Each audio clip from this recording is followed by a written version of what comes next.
Savez-vous que le secteur agricole concentre à lui tout seul 60% des emplois qui sont créés dans différents pays d'Afrique subsaharienne? Mais malheureusement, encore aujourd'hui, beaucoup d'agriculteurs peinent à pouvoir vivre dignement de leur agriculture. On a affaire à plusieurs petits exploitants qui font finalement une agriculture de subsistance. Et très souvent, ils ont des champs de moins de 2 hectares qui ne suffisent pas toujours à leur accorder des revenus dignes de ce nom. Et pour couronner le tout, le pire, c'est qu'ils ont du mal à vendre leurs récoltes. C'est la grosse problématique de beaucoup d'agriculteurs. Donc dans cette vidéo, je vais m'adresser à ces agriculteurs-là, mais surtout à toutes les personnes qui veulent se lancer en 2024 ou dans les prochaines années dans le secteur agricole. Je vais vous donner 5 canaux par lesquels vous arriverez à vendre vos récoltes, à condition bien évidemment que vous fassiez le bon choix des produits à cultiver, mais aussi que vous puissiez cultiver les produits de bonne qualité. Si tu t'intéresses à l'agriculture, au commerce international, négoce de matières premières, l'import-export de manière générale, tu es le bienvenu ou la bienvenue sur la Diaspronel, la chaîne des entrepreneurs africains. Retiens mon nom, c'est Lomingito, coach en stratégie business. Puisqu'aujourd'hui, le sujet qui nous intéresse est la vente de récoltes, j'en profite donc pour passer une annonce. Voilà, n'hésitez pas à passer le message autour de vous. Nous avons un exploitant agricole qui prépare la grande saison des récoltes d'oignons. Alors, il a 35 hectares d'oignons rouges de très bonne qualité. Au niveau du Sénégal, c'est cultivé entre Rocho et Dakar. Désolée si j'écorche le nom de la ville. Mais en tout cas, sachez que sur les 35 hectares, les prévisions donnent une récolte de 2400 tonnes d'oignons rouges. Donc, si vous êtes intéressé, que vous êtes commerçant, grossiste et que vous souhaiteriez rentrer en contact justement avec cet agriculteur-là pour acheter sa récolte ou travailler avec lui sur d'autres produits parce qu'il fait également de la pomme de terre et des carottes, n'hésitez pas à cliquer sur le lien que je mets en barre de description.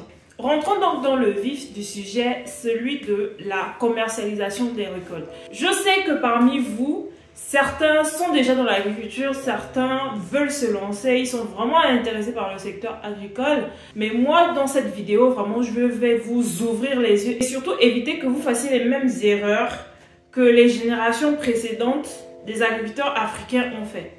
La principale erreur était laquelle? De se lancer dans le projet sans pour autant identifier le marché dans lequel on souhaite se positionner.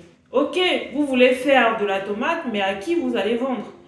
Il faut bien comprendre que si vous êtes agriculteur, vous êtes également entrepreneur. Donc si vous allez cultiver un produit, c'est pour pouvoir le vendre. Et avant de faire le choix même, il faut que vous puissiez vous assurer des futurs canaux de distribution.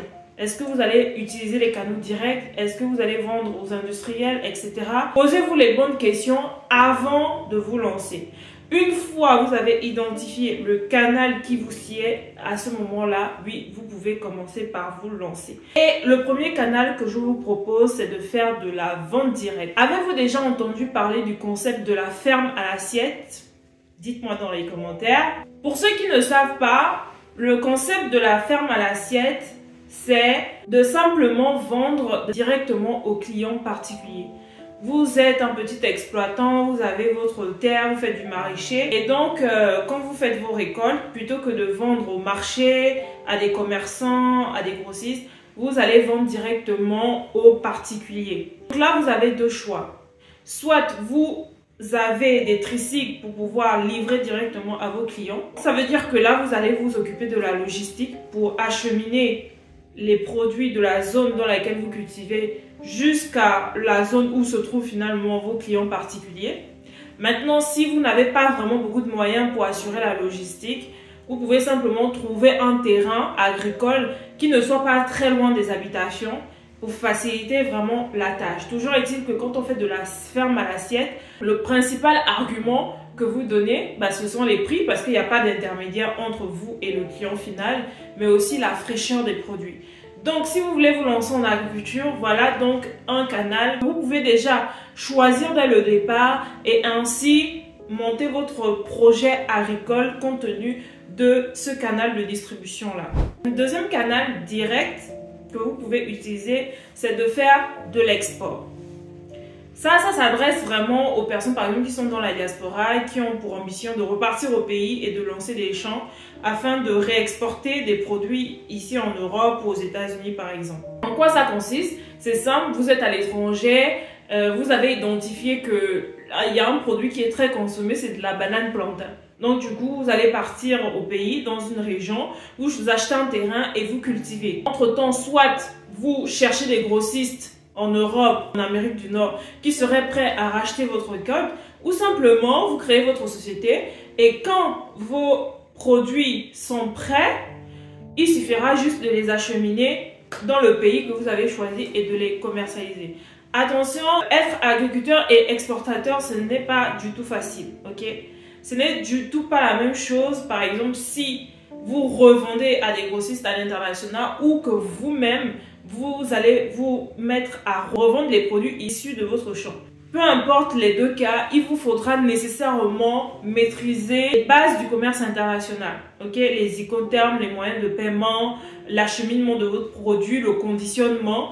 Donc vraiment, si vous voulez vous lancer dans l'agriculture pour faire l'export, c'est très bien parce que vous pouvez doubler le retour sur l'investissement étant donné que vous allez vendre avec des personnes qui ont un pouvoir d'achat plus important. C'est-à-dire que vous allez vendre en euros. Mais en tout cas, si vous n'êtes pas formé à la procédure export, au process d'exportation, moi je vous invite à le faire avant même de vous lancer dans la culture. Et si vous avez besoin d'avoir quelques connaissances par rapport aux Incoterms, les moyens de paiement, les options de financement qui s'offrent à vous, je propose généralement des masterclass pour discuter de ces thèmes-là. Donc si vous êtes intéressé, vous pouvez rejoindre le groupe que je crée pour l'occasion via le lien que je mets en barre de description. Troisième solution, troisième canal que vous avez, c'est simplement de revendre à des grossistes qui sont sur place au pays. Les régions agricoles sont souvent un peu éloignées des capitales. Donc comment ça se passe? Comment les autres agriculteurs le font maintenant? C'est simple, ils vont produire et ensuite mettre leur récolte dans les camions, aller au marché central de la capitale et revendre à des grossistes, à des restaurateurs, à des commerçants, voilà, qui seraient intéressés à racheter leur récolte. Maintenant, pour faire ça, il faut également que vous ayez des moyens logistiques et que vous puissiez vous constituer un réseau, des personnes qui seraient abonnées avec vous, qui vont en quelque sorte réserver votre culture bien avant que vous ne puissiez les récolter. En plus des commerçants qui font de la revente, vous pouvez aussi vous attaquer aux entreprises industrielles. Imaginons que vous souhaitez cultiver la tomate, vous pouvez essayer de visualiser les entreprises industrielles qui transforment la tomate fraîche en tomate purée.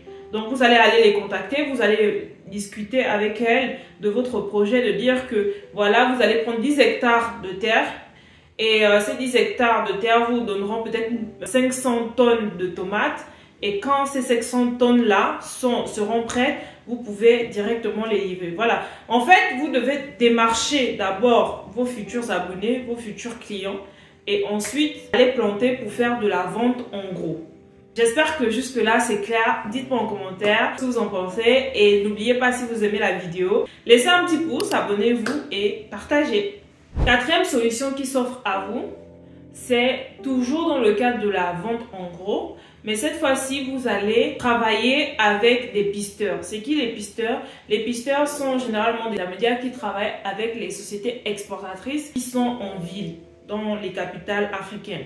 Donc, ce sont eux qui sont chargés d'aller de village en village, rencontrer les agriculteurs, les coopératives, de regrouper les quantités et ensuite d'aller les livrer en ville.